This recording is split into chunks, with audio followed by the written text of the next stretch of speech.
কক্সবাজারের রামু উপজেলার কচ্ছপিয়া ইউনিয়নের বদুপাড়া এলাকায় তুচ্ছ ঘটনার জের ধরে ছুরিকাঘাত করে আজিম মওলা শাহেদ নামের এক যুবককে হত্যা করা হয়েছে। মঙ্গলবার ২৬ মার্চ রাত ১১:৩০টার দিকে এ ঘটনা ঘটে। নিহত শাহেদ রামু উপজেলার কচ্ছপিয়া ইউনিয়নের রূপনগর গ্রামের আব্দুল হাকিমের ছেলে।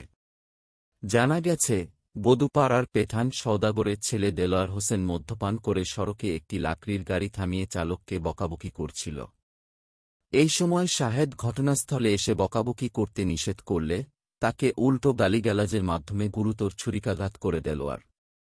পরে স্থানীয়রা শাহেদকে আহত অবস্থায় উদ্ধার করে কক্সবাজার সদর হাসপাতালে নিয়ে যাওয়ার পথে সে মারা যায়। গর্জনিয়া পুলিশ ফাঁড়ির ইনচার্জ মো. সাইফুল আলম জানান, তুচ্ছ ঘটনার জের ধরে খুনের বিষয়টি অত্যন্ত দুঃখজনক। এ ঘটনার সঙ্গে জড়িতদের গ্রেফতারে অভিযান চলমান রয়েছে। নিহতের মরদেহ ময়নাতদন্তের জন্য কক্সবাজার সদর হাসপাতাল মর্গে রয়েছে।